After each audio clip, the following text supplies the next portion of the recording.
Hello, this is Gregory Arkin of CAD Centers of Florida and the world famous Revit3D.com. I'm making this video to show you what I've created and want to get a little help from you. Trying to get enough people to register for my company for the Autodesk virtual tour on April 19th, and in return for that I am going to give you this little invention of mine, which hopefully will make a big difference in your workflow. So right now the problem we have is when you're working on a file and you're making changes or want to add notes or do something, is what exactly do you have to do in order to make notations. So if you look here, I've already have a couple of them. Check to make sure this is a 2-hour wall. Check square footage for this office. So essentially what I've done is I've created what I call the breadcrumb.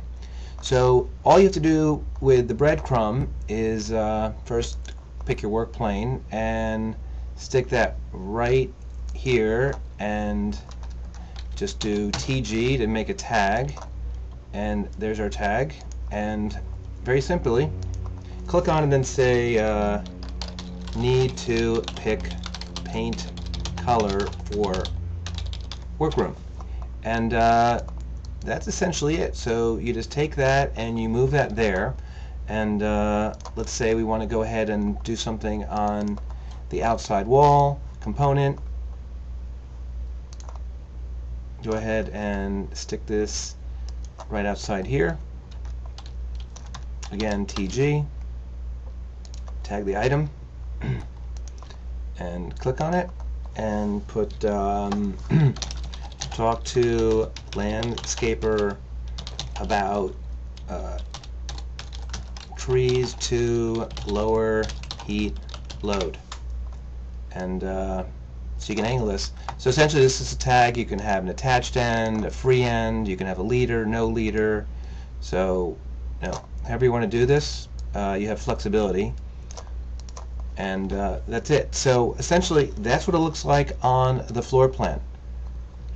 So if we go to our elevation 1D, here we see some of these notations. So what I'm going to do here really quickly is annotate and do let's see, do tag all, and I'm going to do my generic tags, and here it added those tags here on the elevation for us. So I can move these around. Here's that square footage note.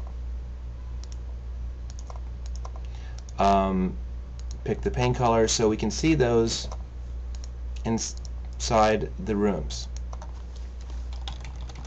So here I couldn't really pick it, but I'm just using my arrow keys here, and here I can just use my arrow keys to take a look at that. So what I have here, if you look at our 3D view, what I've done here is they're placed at I believe it's 4 feet above finished floor, so you can see them in your 3D view and they show up in red. So right now we don't have the tags in version 10 that you can see your tags in your 3D view, but you can see that those items need to be done in the room. To make it a little easier, what I did is I made a 3D type that shows you transparent walls. So that should make it much easier that you can go ahead and see what rooms need to have items taken care of. So if we look at our east elevation, okay, so here's that item there for the landscaper, TG, and there I can just add that note in there, and you see that on the elevation. So here's my favorite part about this list, is the fact that we make a schedule. So what we have here is a schedule of all the items that need to be completed.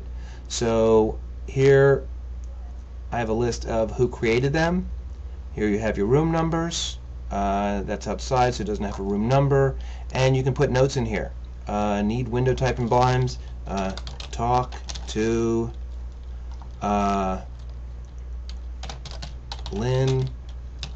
about the manufacturer.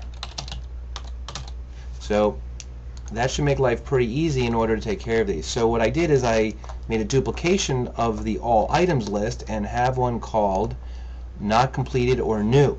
So what happens is let's say here check ceiling height, and here we're going to put 9 foot 0 is fine.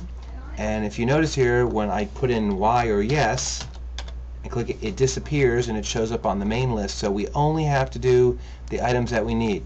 So talk to landscaper about trees. He will take care of it. And complete, yes.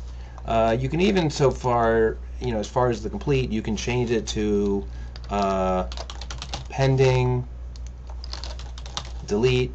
So they'll stay on the list here, but only if, when you're done with it, if this goes from pending to yes, only does it delete here. Now you have a to-do list. My favorite part about this, check ceiling height. What room is that? Right click and show,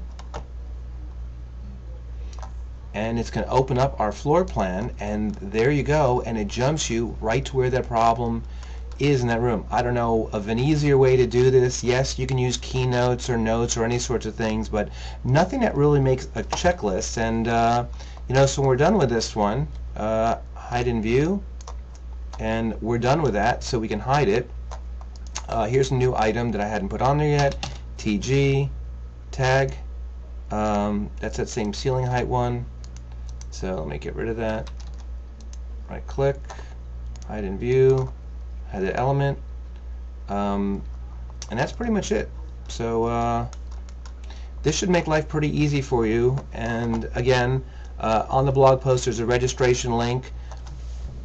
If you've already registered, all you need to do is still register. If it doesn't let you with your email address, put a .xx after your email address. I'll figure that out and filter it.